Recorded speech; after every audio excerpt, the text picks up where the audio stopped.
क्या आप लोगों को अतुल सुभाष का केस याद है, जिन्होंने कुछ मंथ्स पहले सुसाइड कमिट कर लिया था?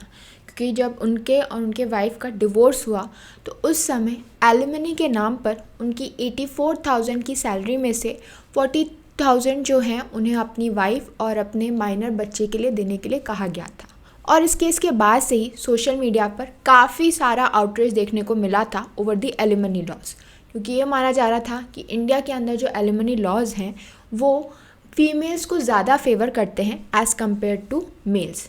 इनफैक्ट कुछ दिन पहले मेरे एक फ्रेंड ने भी पूछा था कि क्या ऐसा ज़रूरी है कि हमेशा हस्बैंड ही वाइफ को एलिमनी देता है। Well let me tell you, सबसे पहले तो अगर हम एलिमनी की बात करें तो ये एक अमाउंट होता है, वो पैसा होता है जो एक स्पाउस दूसरे स्पाउस को देता है जब डिवोर्स होता है, तो एज अ मेंटेनेंस ये अमाउंट दिया जाता है। अब ये जो परसेप्शन है कि हमेशा ही हस्बैंड वाइफ को देता है वो सही नहीं है, क्योंकि अगर हम लॉ की बात करें, बेसिक लॉ की बात करें, तो उसमें ये कहा जाता है कि एक स्पाउस दूसरे स्पाउस को देगा फॉर मेंटेनेंस। कहीं भी ये नहीं लिखा है कि हस्बैंड ही देगा वाइफ को।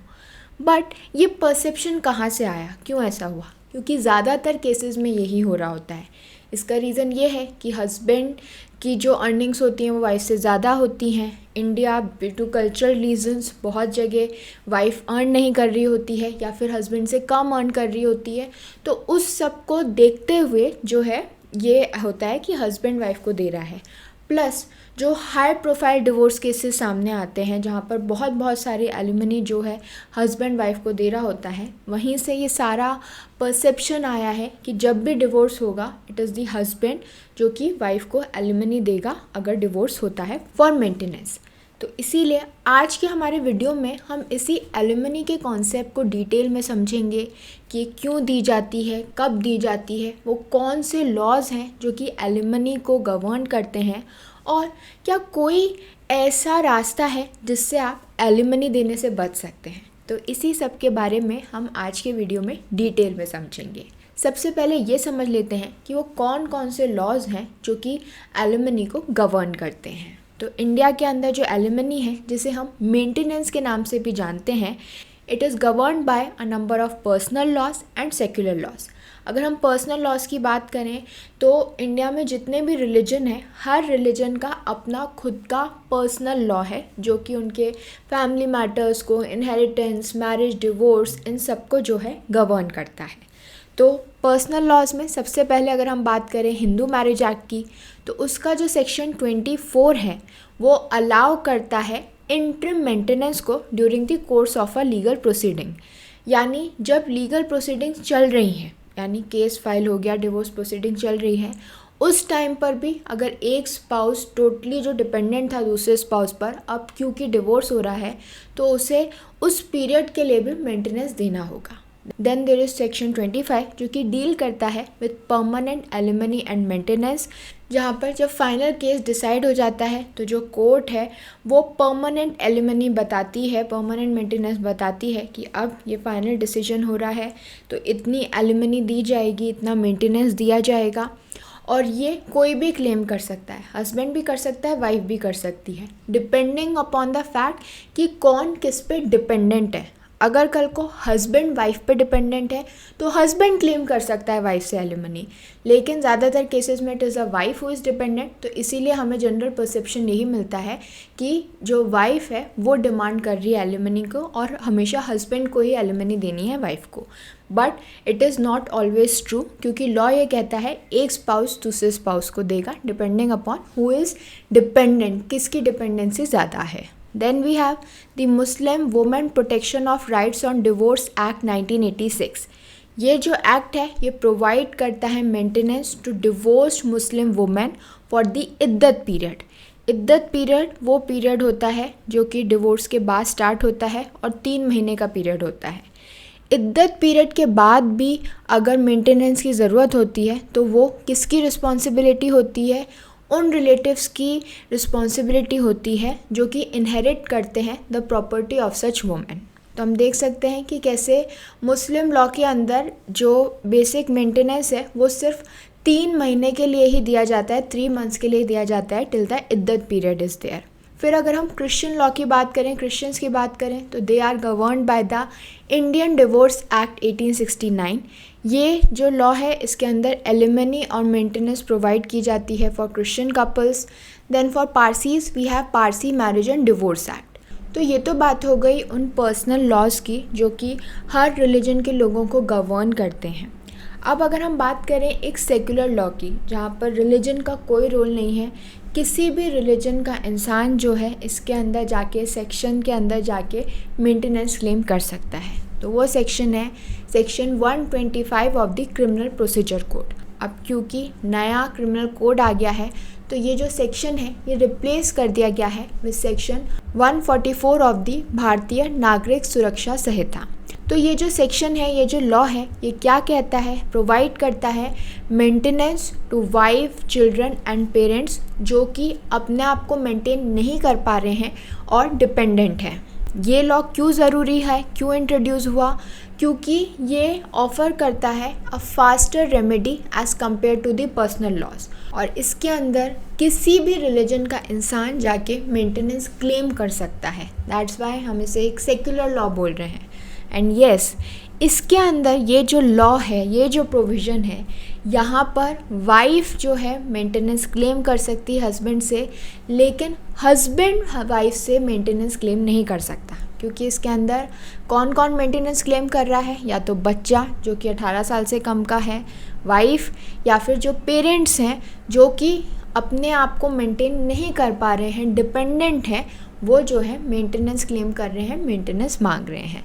और क्योंकि किसी भी रिलीजन का इंसान जो है मेंटेनेंस क्लेम कर सकता है, इसीलिए इसे हम एक सेक्युलर लॉ बोलते हैं। तो ये तो बात हो गई उन प्रोविजंस की, उन लॉज की, जहाँ पर बताया गया है कि कैसे कैसे कौन कौन मेंटेनेंस क्लेम कर सकता है। अब जैसा कि हमने डिस्कस किया था कि ये जो एलिमनी है ये कैसे डिसाइड होती है, कैसे पता चलेगा कि कितनी एलिमनी देनी है? तो बहुत सारे फैक्टर्स हैं जिन्हें ध्यान में रखा जाता है बिफोर डिसाइडिंग कि इतनी एलिमनी देनी चाहिए। क्योंकि जब अतुल सुभाष का केस भी आया था तो प्रॉब्लम ये नहीं था कि वो एलिमनी दे रहे थे, प्रॉब्लम एलिमनी का अमाउंट था कि कैसे इतनी एलिमनी उस इंसान से क्लेम की जा रही है। और उनके केस में तो जो वाइफ थी वो वर्किंग भी थी। तो ये कैसे डिसाइड होता है, कौन कौन से फैक्टर्स ध्यान में रखे जाते हैं? सबसे पहला फैक्टर जो कि एक बहुत ही इंपॉर्टेंट फैक्टर होता है वो होता है financial status of both the parties. तो जो कोर्ट होता है वो दोनों ही पार्टीज़ के इनकम, एसेट्स और लाइबिलिटीज़ जो है देखता है कि हस्बैंड की क्या है, वाइफ की क्या है। अगर जो वाइफ है वो फाइनेंशियली इंडिपेंडेंट है, यानी वो जॉब करती है, अपनी उसकी खुद की सफिशेंट इनकम है, तो उस केस में जो कोर्ट है वो या तो एलिमनी को कम कर सकती है या फिर मना भी कर सकती है कि उसे ज़रूरत ही नहीं है, she is independent. But on the contrary जो वाइफ है वो फाइनेंशियली डिपेंडेंट है हस्बैंड पे, तो उस केस में जो हस्बैंड है ही इज़ ऑब्लिगेटेड टू पे एलिमनी, क्योंकि वो ही वाइफ को मेंटेन कर रहा था और इसीलिए डिवोर्स के बाद भी उसे ये मेंटेनेंस देना पड़ेगा। सेकेंड फैक्टर जो कि इम्पॉर्टेंट रोल प्ले करता है वो होता है ड्यूरेशन ऑफ द मैरिज। अगर मैरिज लंबी है यानी 10 साल 12 साल, तो उस केस में जो एलिमनी है वो ज़्यादा होती है as compared to shorter marriages. तो अगर शॉर्टर मैरिज है, बच्चे भी इन्वॉल्व नहीं हैं, तो एलिमनी कम होगी, चाइल्ड केयर सपोर्ट भी नहीं देना पड़ेगा। बट अगर जो मैरिज है वो लंबी है और बच्चा भी है, तो उस केस में जो एलिमनी है वो बढ़ जाती है। Then the other factor is the reason for the divorce, कि ये डिवोर्स किस वजह से हो रहा है। दो ये कुछ फैक्टर्स होते हैं जो कि इतने इम्पॉर्टेंट नहीं है मेंटेनेंस डिसाइड करते समय, बट फिर भी जो कोर्ट है वो उन फैक्टर्स को वेटेज देता है। फॉर एग्ज़ाम्पल, अगर डिवोर्स का रीज़न एडल्ट्री है तो उस चीज़ को ध्यान में रखा जाएगा जब ये एलिमनी डिसाइड की जा रही है कि कितना अमाउंट मिलना चाहिए। तो अब किस फैक्टर को कितना वेटेज मिलेगा वो केस टू केस डिपेंड करता है। Then the next factor is standard of living. तो जब इस तरीके के केसेस कोर्ट के सामने आते हैं, डिवोर्स के केसेस कोर्ट के सामने आते हैं, तो कोर्ट क्या देखता है, क्या देखने की कोशिश करता है और क्या मेंटेन रखने की कोशिश करता है, वो ये होता है स्टैंडर्ड ऑफ लिविंग। कि शादी जब थी, शादी के दौरान दोनों पार्टीज़ का स्टैंडर्ड ऑफ लिविंग कहता था, और यही इंश्योर किया जाता है कि शादी ख़त्म होने के बाद भी, डिवोर्स के बाद भी, उन स्पाउसेस का जो स्टैंडर्ड ऑफ लिविंग है वैसा ही रहे, और उसे मेंटेन करने के लिए जो एलिमनी है वो डिसाइड की जाएगी। तभी आप देखते हैं कि जो बहुत हाई प्रोफाइल केसेस होते हैं वहाँ पर इतनी अमाउंट की एलिमनी दी जाती है, because obviously standard of living उतना ही ज़्यादा होता है, तो उसे मेंटेन करने के लिए इतनी एलिमनी जो है एलोकेट की जाती है। तो बाद में शादी के टाइम पे और शादी ख़त्म होने के बाद भी वो सेम रहे, उतनी उस हिसाब से जो है एलिमनी एलोकेट की जाती है। Then next is the child support. तो जैसा कि मैंने आपको पहले भी बताया था कि अगर किसी भी डिवोर्स प्रोसीडिंग में बच्चे इन्वॉल्व हैं तो उस केस में जो एलिमनी है वो बढ़ जाता है, क्योंकि हस्बैंड को चाइल्ड सपोर्ट भी देना पड़ेगा और एलिमनी भी देनी पड़ेगी। कुछ केसेस में ये जो चाइल्ड सपोर्ट होता है वो एलिमनी का पार्ट ही हो जाता है, और कुछ केसेस में दोनों को अलग अलग रखा जाता है। अब ये जो एलिमनी जो कि एलोकेट कर दी गई है डिवोर्स के टाइम पर, वो ख़त्म भी हो सकती है। ख़त्म कब हो सकती है? अगर कोई भी स्पाउस जो है रीमैरिज कर ले। सपोज़ करिए 2020 में डिवोर्स हुआ था, पूरी फाइनल डिक्री हो गई थी कि इतनी एलिमनी दी जाएगी, लेकिन 2025 में उस पर्सन ने दोबारा से शादी कर ली जो कि एलिमनी ले रहा था। तो उस केस में अब क्योंकि उसने दोबारा शादी कर ली है, वो इस एलिमनी को क्लेम नहीं कर सकता, वो एलिमनी नहीं ले सकता, वो एलिमनी वहाँ पर ख़त्म हो जाएगी। या फिर अगर म्यूचुअल कंसेंट से डिवोर्स हो रहा हो, जहाँ पर दोनों पार्टीज़ जो हैं एग्री करें कि नहीं हमें एलिमनी नहीं रखनी है, हम कुछ नहीं चाहते हैं, बस हमें डिवोर्स दे दीजिए, तो कोर्ट क्या करता है, वो इस अग्रीमेंट को ऑनर करता है और म्यूचुअल कंसेंट से डिवोर्स ग्रांट कर देता है। तो ये कुछ फैक्टर्स होते हैं जो कि कंसिडर किए जा रहे होते हैं जब एलिमनी डिसाइड होती है कि कितनी एलिमनी दी जाए, कितनी देनी चाहिए, कितना मेंटेनेंस देना चाहिए। अब हम उन कुछ फैक्टर्स की बात कर लेते हैं जहाँ पर एलिमनी अफेक्ट हो जाती है। तो एलिमनी तो देनी पड़ती है, इसका क्वेश्चन आता है, क्योंकि अनटिल अनलेस म्यूचुअल कंसेंट से डिवोर्स हो रहा हो, जहाँ पर पार्टीज़ ने खुद ने मना कर दिया हो कि एलिमनी नहीं देनी है या नहीं लेनी है, तो अलग बात है। बट अगर एलिमनी दी जा रही है तो सर्कमस्टांसेस कई बार चेंज भी हो जाते हैं। फॉर एग्ज़ाम्पल, अगर हस्बैंड ये प्रूफ कर दे कि जो वाइफ है वो फाइनेंशियली इंडिपेंडेंट है, तो उससे जब एलिमनी के रिलेशन में डिसीजन हो रहा होता है तो काफ़ी इम्पैक्ट पड़ता है कि कम एलिमनी कम हो जाती है, क्योंकि जो वाइफ है वो फाइनेंशियली इंडिपेंडेंट है। या फिर हस्बैंड जो है फाइनेंशियल सिचुएशंस में चेंज आ गए हैं, सिग्निफिकेंट चेंज आ गए हैं, वो प्रूफ कर दे। फॉर एग्ज़ाम्पल, अगर जब डिवोर्स हुआ था तब जो वाइफ थी वो फाइनेंशियली डिपेंडेंट थी और उसे ज़रूरत थी, बट इवेंचुअली वाइफ ने जॉब कर ली, उसकी जो फाइनेंशियल कंडीशन है उसमें सिग्निफिकेंट चेंज आ गया, काफ़ी चेंज आ गया, तो उस केस में जो हस्बैंड है वो वापस से पिटिशन कर सकता है और ये कह सकता है कि अब इतना सिग्निफिकेंट चेंज आ गया है, वाइफ फाइनेंशियली इंडिपेंडेंट है और उसे ज़रूरत नहीं है। तो इस तरीके के जो सर्कमस्टांसेस में चेंजेस आते हैं उससे भी एलिमनी में चेंज आ सकता है, एलिमनी के अमाउंट में चेंज आ सकता है। Then if there is any kind of legal agreement, जैसे फॉर एग्जांपल जो प्रीनप अग्रीमेंट्स होते हैं जो शादी से पहले ही कर लिए जाते हैं, इस तरीके के अग्रीमेंट्स इस समय इंडिया के अंदर इतने यूज़ नहीं किए जाते हैं। बट अगर ऐसा कोई अग्रीमेंट है जिसमें पहले से ही जो है सब कुछ लिखा हुआ है, फाइनेंशियल ऑब्लिगेशंस लिख दी गई हैं, तो जब इस तरीके का डिवोर्स का कोई केस सामने आता है तो ये जो एलिमनी का पूरा डिसीजन है उसे लेने में काफ़ी आसानी हो जाती है।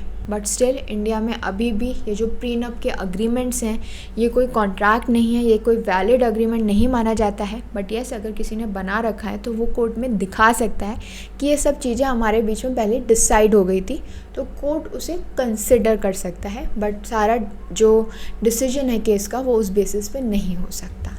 So these were the few factors जो कि डिटरमाइन करते हैं कि एलिमनी कितनी होगी, कम की जा सकती है या नहीं की जा सकती है, और कैसे इन फैक्टर्स के बेसिस पर आप भी जो है एलिमनी का अमाउंट कम करवा सकते हैं।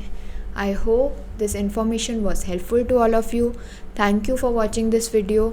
और अगर मेरा वीडियो अच्छा लगे तो प्लीज़ मेरे चैनल को लाइक, शेयर एंड सब्सक्राइब करें। Thank you.